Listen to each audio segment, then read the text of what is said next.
UP में आजकल गुंडों को निपटाने का काम चल रहा है। कुख्यात गैंगस्टर अनिल दुजाना को भी निपटा दिया गया। उत्तर प्रदेश पुलिस की एसटीएफ ने कुख्यात गैंगस्टर अनिल दुजाना को एनकाउंटर में मार गिराया। कुख्यात गैंगस्टर अनिल दुजाना उर्फ अनिल नागर को एसटीएफ ने मुठभेड़ में मारा। यूपी एसटीएफ ने इस कार्रवाई को मेरठ में अंजाम दिया। दुजाना 10 अप्रैल को जमानत पर बाहर आया था। जेल से रिहा होते ही उसने गौतम बुद्ध नगर में अपने खिलाफ गवाही दे रहे लोगों को धमकियां दी थी। एसटीएफ को जानकारी मिली थी कि वो किसी बड़ी वारदात को अंजाम देने की फिराक में है। इसके चलते उसकी तलाश शुरू की गई। इसी दौरान उसके मेरठ में छिपे होने की खबर मिली।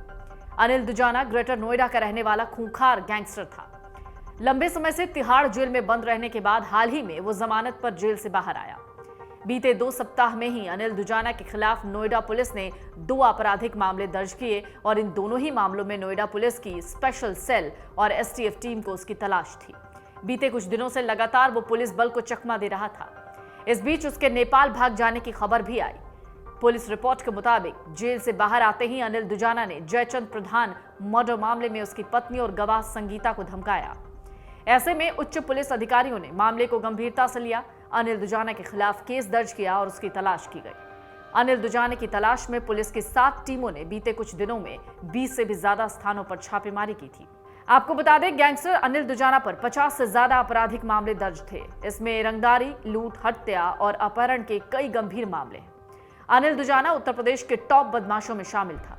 18 मर्डर समेत रंगदारी, लूटपाट, जमीन पर कब्जा छुड़वाना, आर्म्स एक्ट समेत 62 केस दर्ज हैं कुख्यात गैंगस्टर अनिल दुजाना पर। उस पर रासुका और गैंगस्टर एक्ट भी लग चुका था। बादलपुर का दुजाना गांव कभी कुख्यात सुंदर नागर उर्फ सुंदर डाकू के नाम से जाना जाता था।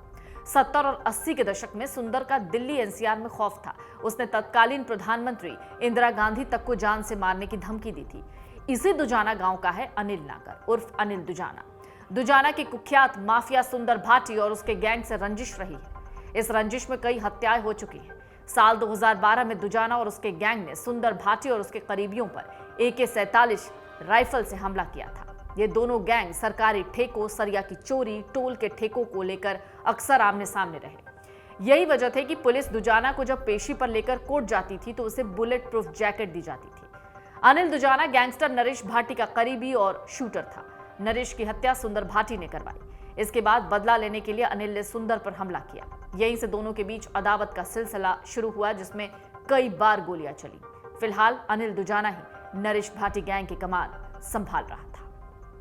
मन से उजाला कर चले, मन से उजाला कर चले, एक अमर उजाला